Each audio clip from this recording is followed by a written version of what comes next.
Many have long wondered why the president's son, Barron Trump, preferred to stay away from the public, despite being part of the first family in the country. Then, when he was forced to stand before a great crowd, his first speech stunned everyone. "You preach world peace more than any other nation, yet at the slightest peak of world peace, you started a war." This was Barron's response to an attempt to taint his family's image. By the time he was done speaking, everyone knew that Barron wasn't what they had painted him to be, and many had to apologize. Why was Barron forced to appear in public to give a speech, despite his preference to remain a private person? And what triggered such words from a 19-year-old? Barron Trump has been one of the most discreet members of the Trump family. No one could tell if that was what he wanted for himself, or if his parents had chosen the quiet, not-to-be-seen life for the young man. Although Barron was a teenager attending one of the elite schools in the country, not even his classmates had mistakenly uploaded a picture of him. That was why airwaves cackled, tension brewed, and anticipation grew when one of the nation's most popular TV hosts, Rachel Gardner, made a bold statement about Barron Trump on national TV. The nation went crazy. Despite gathering millions of viewers over the years, Rachel Gardner was known to be the primary source of juicy controversies in the country. The previous night wasn't any different. Leaning into the camera, her eyes sparkled with an unpredictable mischief as she positioned her lips to drop a bombshell that would take the nation at least more than a week to get over. "What if I told you?" Her voice was laced with something more than mischief this time. It was almost like she was ready to stir up trouble. "What if I told you that the next great power move in the country's politics isn't coming from a senator or a governor, but from someone we've never even seen?" The audience held its breath. Their minds wandered. Rachel's words tonight were different. Usually she did celebrity gossip and news, but politics coming from her lips already had controversy written all over it. Then the next point of concern was the words, "someone we've never even seen." The long pause between her last statement and the next one was a deliberate attempt at creating her signature dramatic effect. And it worked, all the time. "His initials are BT," she declared with an almost invisible smirk on her lips. "He might be a teenager, but it looks like he has been positioned for something way bigger than we know." BT? The speculations began.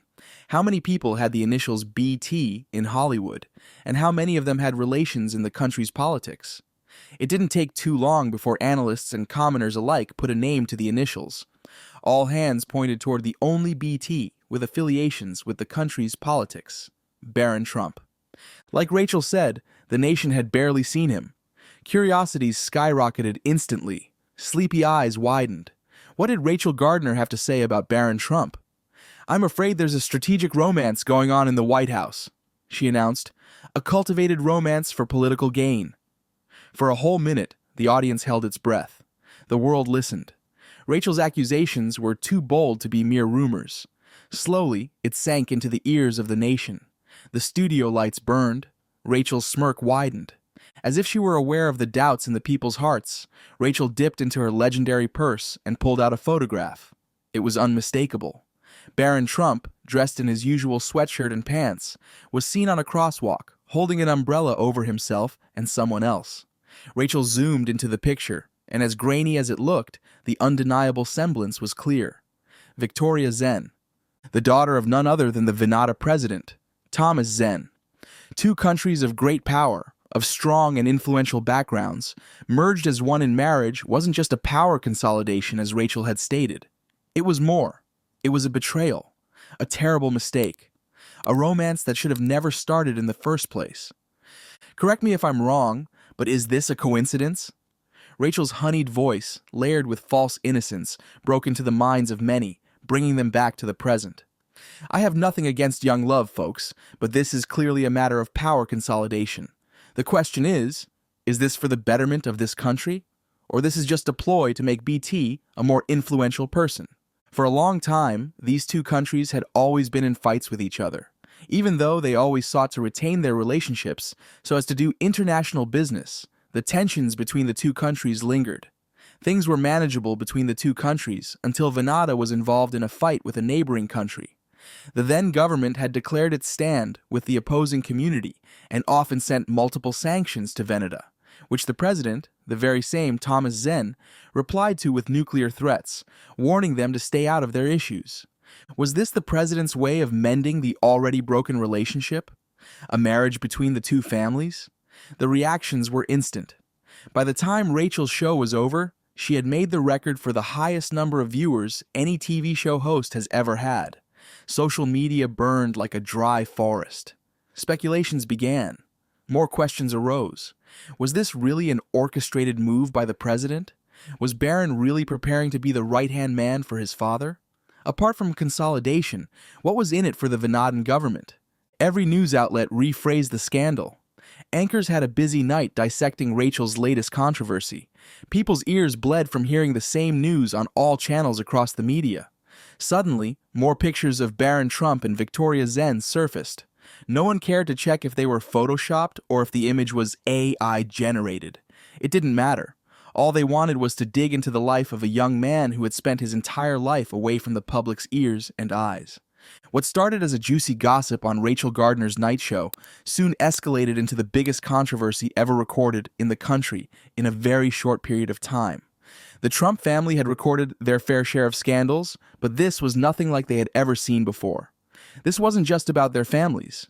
It involved two influential families, two powerful countries, and two innocent teenagers whose lives were just beginning. Barron closed his laptop and released a deep, heavy sigh. From the moment his name was tagged to the Rachel Gardner's night show, Barron had made the mistake of viewing the post, and he was hooked instantly. He buried his head in his palm, and without knowing, tears streamed down his face. His mother opened the door and walked in, calling out to him gently, "Barron?" But the boy remained unmoved, static. She went closer and offered him the best comfort she could give.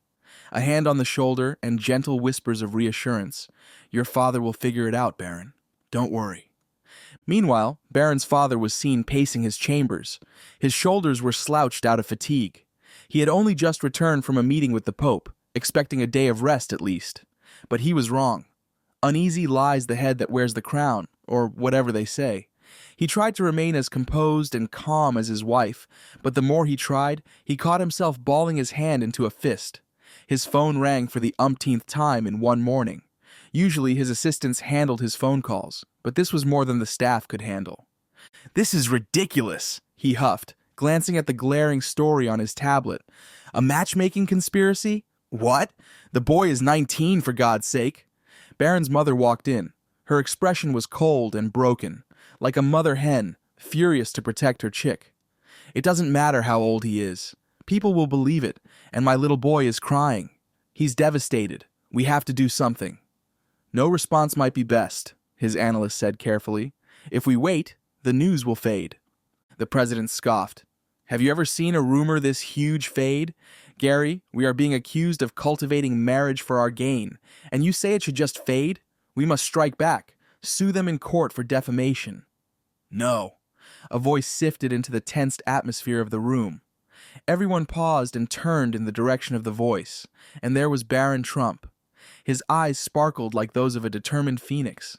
He maintained his calm demeanor, but there was an unpredictable aura about him that even his mother couldn't understand. For years, he had run from the media, lived quietly, and avoided the camera, but this time there was a driving force coursing through him. He looked at his mom. He looked at his dad. None of them said anything else to him. "Do you have a better plan?" his mom asked. "I'm going to address the nation." Barron replied softly, "I will address the nation." Silence followed. Exchange of glances followed. His father raised a brow. His mom's concern deepened the lines on her forehead. All these years, Barron had decisively kept himself hidden from the public, and she had done everything to shield him from their scrutinizing eyes. Right now, as much as Barron had decided to remain discreet, his mom knew her son too well to try to talk him out of addressing the nation. Barron's announcement left no room for negotiation. The media had been in a frenzy for too long. They were going crazy from their own speculations. They were growing desperate, too. In just a matter of hours, the White House was flooded by people demanding the truth about the two countries' alliance. Hashtags flew across social media. Rachel Gardner's show became the country's hottest show. In 2 days, she gained more attention than she had gained in the last 5 years of her career. In the early hours of a Thursday morning, the president's official media account made the announcement that Barron would be addressing the issue. The world had never heard Barron Trump speak. The boy was as enigmatic as he could be, rarely seen, rarely heard from. Even at public events when he appeared with his parents, the boy remained in the background, away from the spotlight. Yet, they had pushed this decidedly different man into the spotlight. Networks scrambled around the speculated venue. Social media analysts took the front row of the hall, and even people who had no business being at the conference arrived. The meeting scheduled for 7 p.m. was already full and buzzing before noon. Rows of flashing cameras filled the hallway, murmuring journalists hungry for recognition. Political voices with whispering theories all waited before the stipulated time to hear from the teenage boy whose life they had upturned. At exactly 7 p.m., the briefing room opened. Instantly, the camera flashes turned on, slicing through the night with sharp, painful cuts. Barron Trump stepped out, but just like every other day, he kept away from the spotlight. Instead, he was surrounded by tall, hefty men who acted as a shield for the young man. Even though he was equally tall, he had learned to keep away from the media so that he did not even raise his face, not once for an image. He walked slowly through the crowd onto the stage. His hands rested on the podium as he finally stood taller than everyone else, looking at the sea of flashing lights that were aimed at him. He stood in silence for at least 2 minutes, his eyes flickering through the crowd. There was a quiet confidence around him even as he stood in silence. Without saying a word, his silence slowly yet gradually commanded the attention of the crowd. He waited for the audience to be still. Then finally, he spoke. When he spoke, he didn't start by introducing himself. He didn't start with the low, beat-down voice of a teenager. He didn't even start with an explanation. "You preach world peace more than any other nation," he began, "yet at the slightest peak of world peace, you started a war." The already silenced crowd held its breath. The quiet tension between our country and Venezuela has existed since the 18th century. Would it be completely wrong to put an end to it if there was a chance? Venezuela is one of the world's greatest countries. Would an alliance with them completely erode our sovereignty? Why do you preach peace if you're not ready to do what it takes as a people? Your actions in the last few days have shown that as a nation, we are not ready for the peace we preach. I watched so many political analysts in the past few days, hoping to hear at least one person look at this situation in a different direction. But not one person had the ability to think critically about this supposed marriage of convenience. He took a deep breath and continued. Is this the 16th century, where power was passed down from father to son? If a power consolidation between Zen and our president happened, could we still call it a power consolidation when these two families were no longer in power? I thought you would have known better, but as a nation, we tore down what little relationship we had with the Venedans with words of our mouth. A beat passed. Silence flowed. Barron looked up. The crowd was quiet. He continued. Unfortunately, there's no political marriage happening. The picture that surfaced wasn't real. Gasps and soft murmurs rippled through the room. The once quiet room vibrated with murmurs of disbelief, but Barron wasn't done. Yes, I know how much you wanted it to be real, but it isn't. Barron's didn't hold up another picture to refute it. No, he did more. He turned to the side and gestured toward the curtain at the edge of the stage. From behind it, a girl emerged. A rush of murmurs, a hurricane of questions. Speculations traveled. What did this girl have to do with anything? Who was she? They lied to you, Barron finally responded.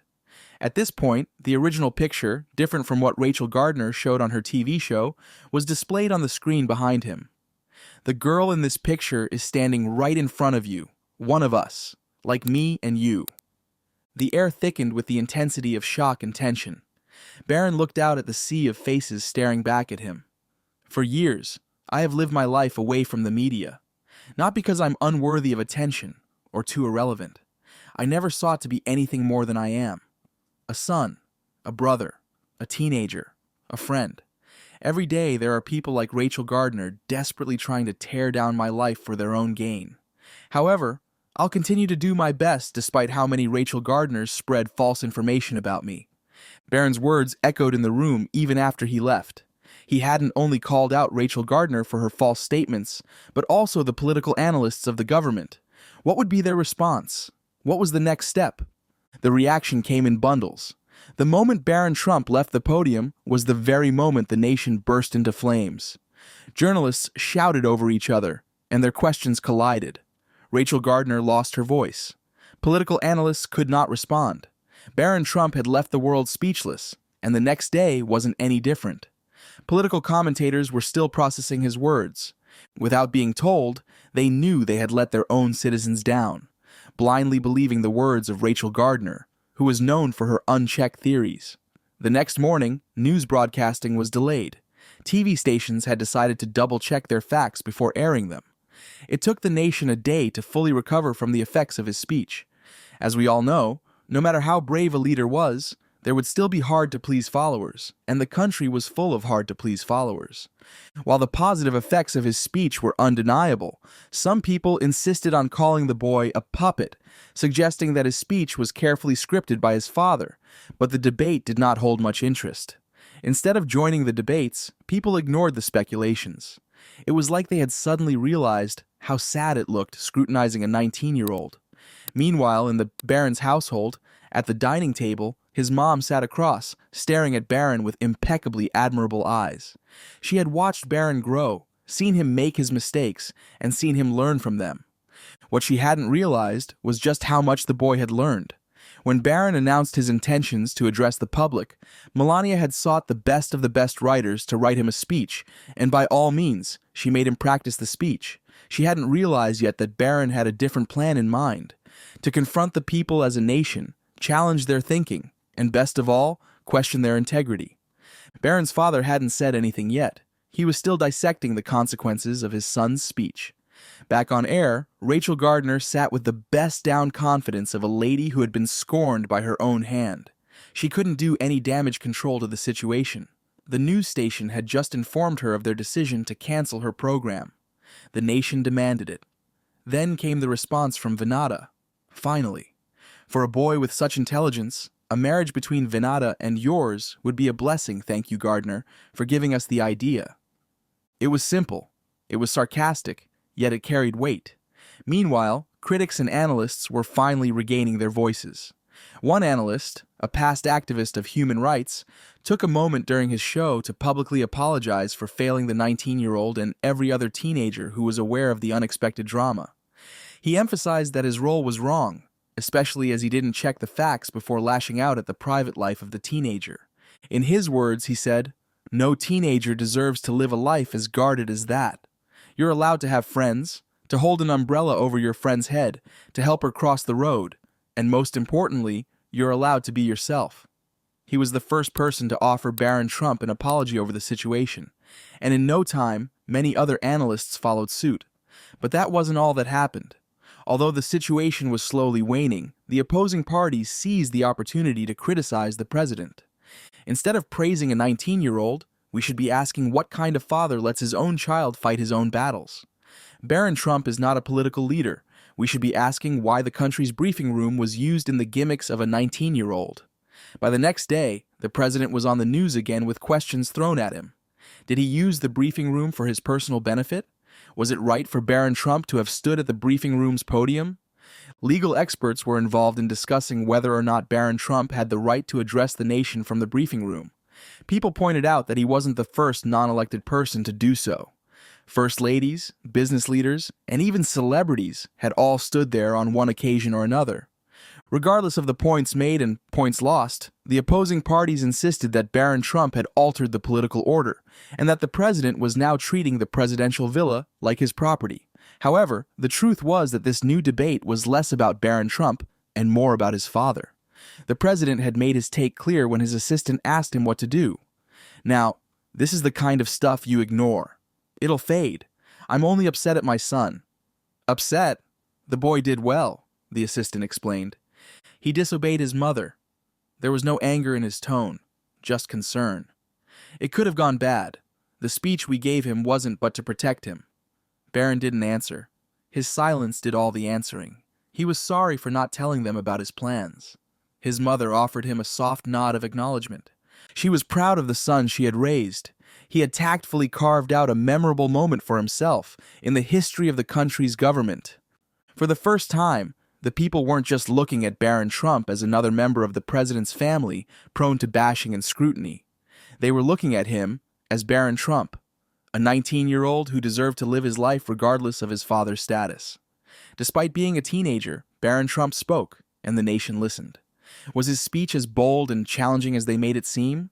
Was he really a victim of media scrutiny? After all, they say if you choose fame, then expect a game, and his family had obviously chosen fame. Was it completely wrong for Rachel Gardner to use him for her own career advantage? Let us know your thoughts in the comments. If you enjoyed this video, like, share, and subscribe to this channel. You can also turn on the notification bell to be updated on new posts. Before you go, watch the other videos on your screen.